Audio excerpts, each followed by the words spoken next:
Cuba holds official mourning in memory of the 46 citizens who died in the accident at the Saratoga hotel on Friday, May 6.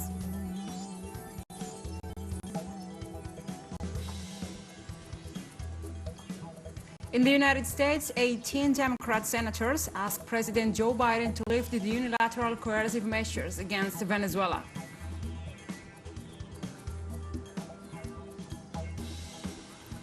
Somalia prepares to elect a new president on Sunday. Analysts said the country's political uncertainty is coming to an end now that the long-awaited electoral process is underway.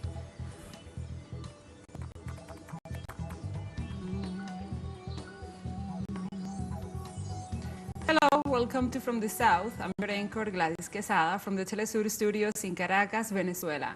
We begin with the news. Stay with us.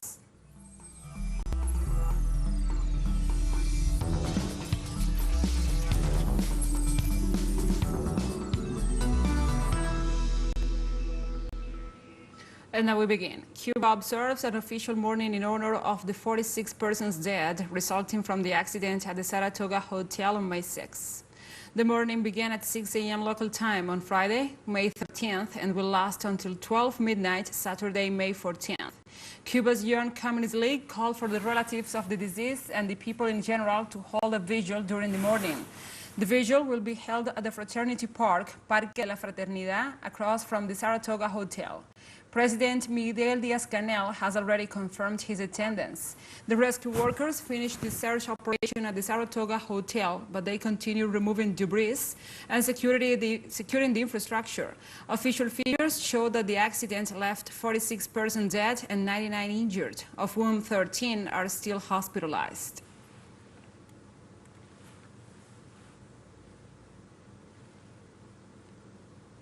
The Haitian government and the opposition will resume political negotiations this weekend. Haiti's Prime Minister Ariel Henry and the organizer of the Mountain Agreement, Magali Camus-Denis, held a meeting where they tried to define the points to be discussed at the next meeting. One such issue will be gang-driven insecurity and the recent death of 100 people at clashes between rival government groups. After the assassination of President Jovenel Moïse on July 7, 2021, Haiti has plunged into a political crisis that is made worse because of a dysfunctional parliament's justice irregularities and the executive's inability to access foreign aid.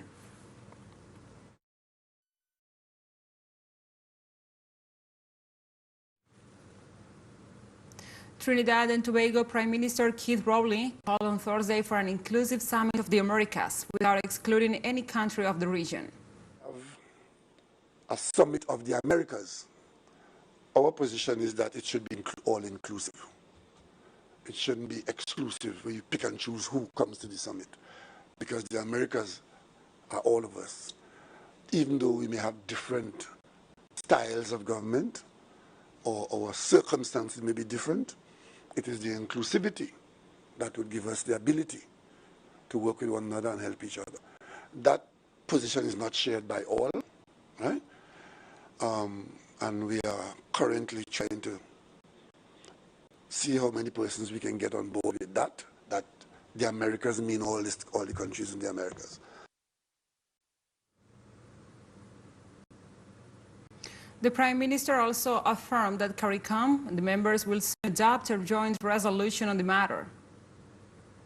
Heads of government meeting at midday, and we discussed this matter, and we are still discussing it, and people have different views, and we are trying to come to a consensus position, because we'd love to have a CARICOM position, but sometimes it's difficult for all of us to see eye to eye on everything all the time. But at the end of the day, we hope that that the idea of the summit is not lost, and that the existence of the summit is realized, and we all benefit from it. So that's where we are at the moment. In Colombia, a report prepared by the Electoral Observation Mission stated that the pre-electoral period for the 2021 to 2022 legislative elections was the most violent in the last 12 years.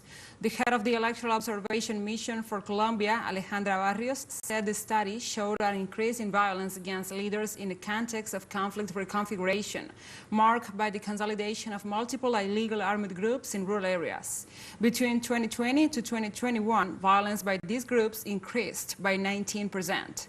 The report stated that the most troubling scenario is taking place less than a month before the presidential elections, when the drug cartel known as the Gulf Clan started another armored strike that affected at least 98 municipalities in 11 departments of the country.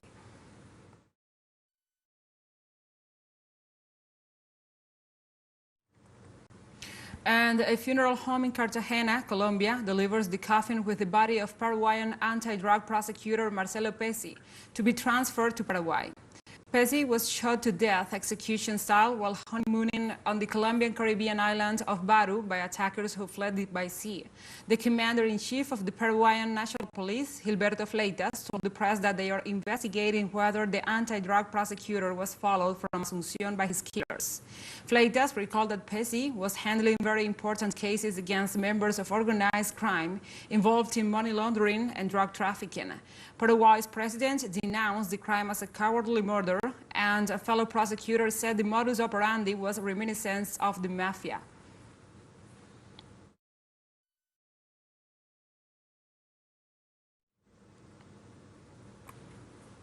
In Brazil, organizations and social movements commemorate this Friday the signing of the decree that abolished slavery in 1888.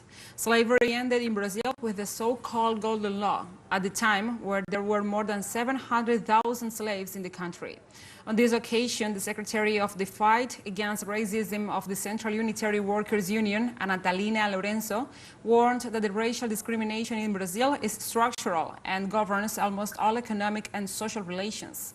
Lorenzo said the date should be observed as a day of reflection on the real living conditions of Afro-descendants, among which, according to recent studies, unemployment is 71% higher than among the rest of Brazilian citizens.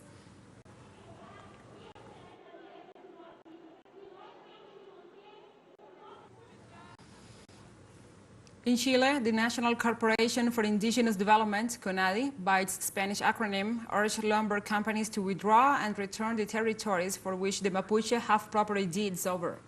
In this regard, the corporation director said they will carry out the necessary negotiations so that the lands are returned to their original owners. He said that the communities also have the right to express and define their development model. Meanwhile, government authorities announced on Wednesday that they will double the budget of CONADI from 16 billion to 35 billion pesos for the purchase of lands in the regions of Biobío, Araucanía, and Los Ríos. It should be noted that those territories correspond to around 39 clearly marked lots that will benefit 19 Mapuche communities.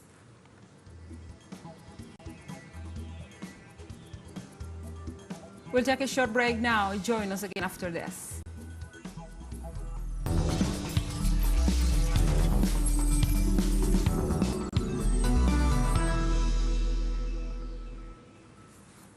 Welcome back.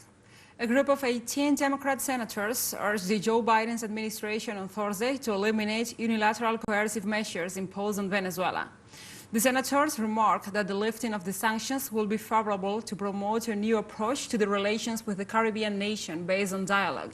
They criticized that the present strategy of force has achieved nothing more than generalized suffering of the Venezuelan people. The text exposes the economic difficulties that Venezuela has suffered in recent years, using data published by the UN and UNICEF, which state that the sanctions have been one of the main causes of these tragedies. Republicans in Congress rejected any possibility of easing the sanctions and reiterated that Washington's policy towards Caracas has already been adopted.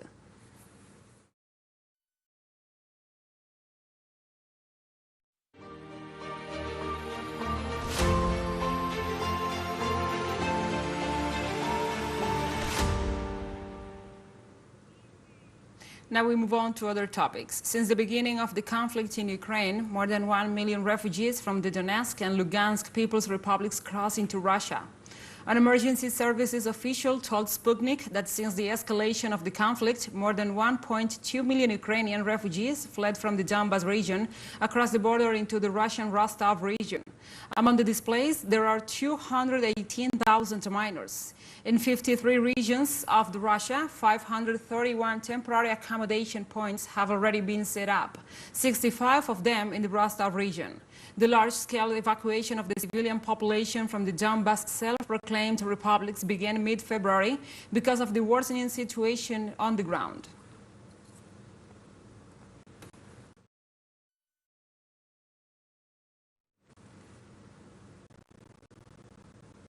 More than 500 people were evacuated from the Ukrainian city of Mariupol to the Donetsk People's Republic on Thursday. The Donetsk authorities reported that over the past 24 hours, 509 people, including 36 minors, were evacuated from Mariupol to the town of Bezimno in the Dnovo Azov district. The evacuees were taken to an assistance center set up by the Ministry of Emergencies. Last February 24th, Russia launched a special military operation in Ukraine, claiming that the self-proclaimed People's Republics of Donetsk and Lugansk, previously acknowledged by Moscow as sovereign states, needed help in the face of the genocide committed by Kiev.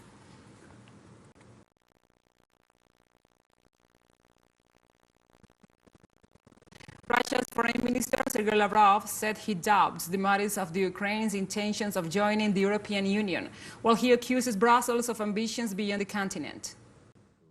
The EU has turned from a constructive economic platform as it was created into an aggressive militant player who is already declaring its ambitions far beyond the European continent.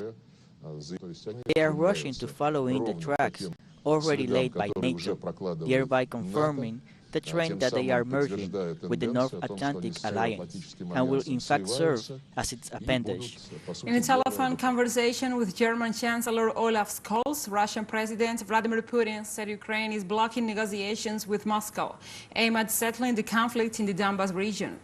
On that conversation, the two leaders assessed the progress of the Russian-Ukrainian talks and discussed humanitarian aspects of the situation in Ukraine.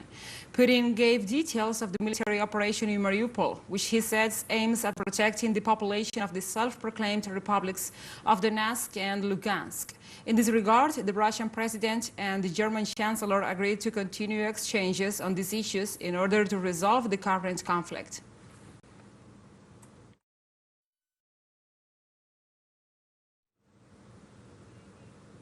At least 27 people died and dozens more were injured on Friday in a massive fire at a building in New Delhi, India. The blaze broke out on the first floor of a four-story commercial building in West Delhi in the afternoon, but its cause was not immediately clear. Around 60 to 70 people have been rescued from the building, but its third floor had not yet been searched, so more bodies are expected to be recovered. Many of the dead were poor migrant workers earning a pittance and sleeping at the factory. Fires are common in India due to poor building practices, overcrowding, and a lack of adherence to safety regulations.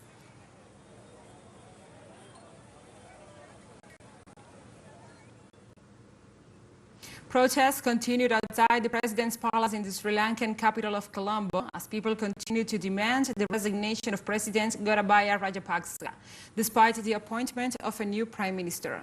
With one brother president, another prime minister, and three more family members, cabinet ministers, it appeared that the Rajapaksa family consolidated its hold on power in Sri Lanka after decades in and out of government. But as the national debt crisis spirals out of control with soaring prices, fuel and food shortages and lengthy power cuts, Sri Lankans have been protesting for weeks, calling for both the Rajapaksas to step down.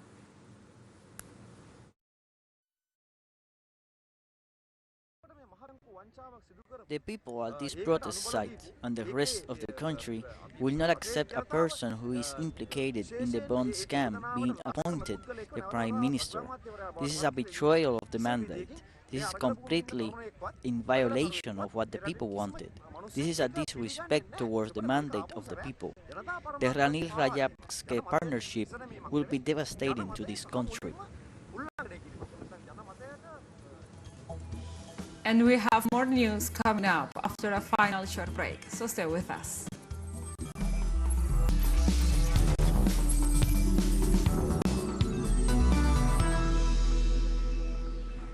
Welcome back.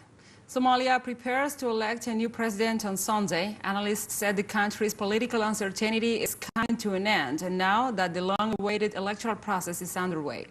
Somalia registered a second 39 candidates for the presidential elections on May 15th. The election is well over a year behind schedule, marred by deadly violence and a power struggle between President Mohamed Abdullahi Mohamed, better known as Farmajo, and Prime Minister Mohamed Hussein Rabel.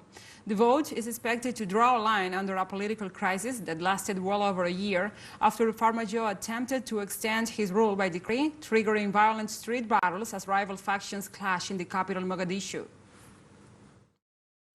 This electoral process that has been so protracted offers a reset button. Most electoral processes in Somalia offer, optimism, hope that there'll be change. And I really believe this one, specifically because it's been so protracted, offers a reset button. There's a lot of hope and optimism that there'll be change right after. The country is very polarized at the moment, and you're expecting that whoever comes in will work towards reuniting the country. Thousands of Muslim and Christian Palestinians from Jerusalem, Al-Quds, and from across the occupied territories, including many colleagues and fellow journalists, paid their respects to the veteran Al Jazeera journalist Shireen Abu Akleh. On Friday afternoon, Abu Akleh's body arrived at the Roman Catholic Church, where prayers were held for her soul before it was transferred to the cemetery, where she was buried next to her parents. The churches of Al-Quds rang their bells in conjunction with the funeral, amid heavy presence of the occupation police and military roadblocks in the road leading to the resting grounds. Abu Akleh was highly regarded by viewers across the Muslim world, particularly in Palestine, where she was at the forefront of covering Israeli crimes and occupation for more than 2 decades.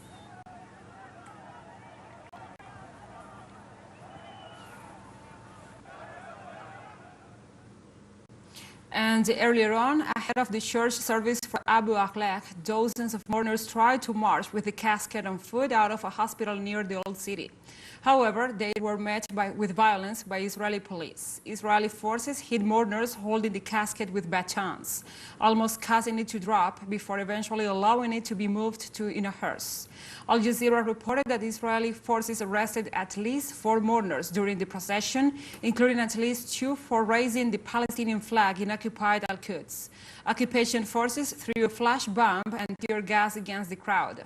Palestinian authorities' President Mahmoud Abbas said he will take Abu Akleh's case to the International Criminal Court in an effort to get justice for the veteran reporter.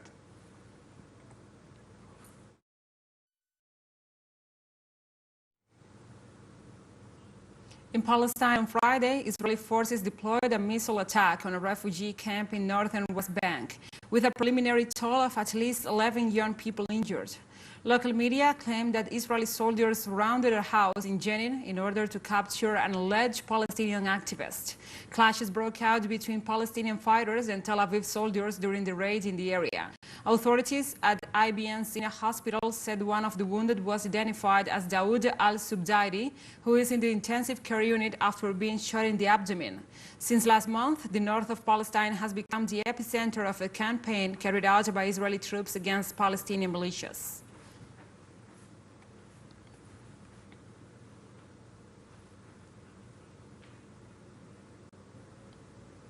And Sheikh Khalifa bin Zayed Al Nahyan, the United Arab Emirates president, whose modernization policies helped transform his country into a regional powerhouse, died on Friday. The Ministry of Presidential Affairs announced an official mourning on flags to be flown at half-mast for a period of 40 days, starting on Friday. It also suspended work in ministries, departments, federal and local institutions, and the private sector for 3 days.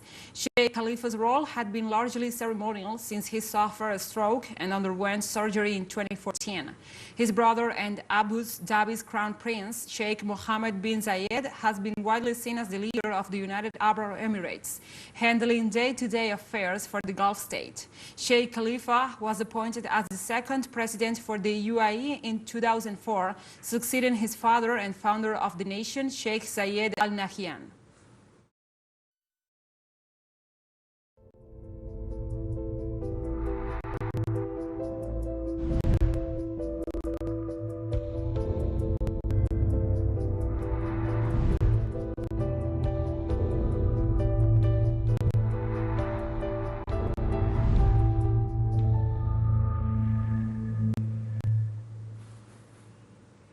Now we move on to other topics. The World Health Organization warned on Friday that Africa, notably Southern Africa, is facing an upsurge in COVID-19 cases, mainly fueled by the Omicron variant amid relaxed public health and social measures.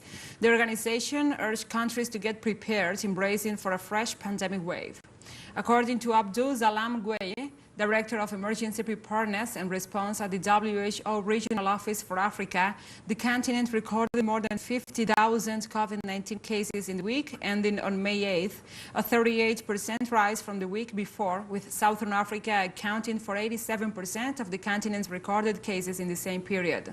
The case count increase in Southern Africa is largely observed in South Africa, where weekly recorded cases have quadrupled in the past 3 weeks.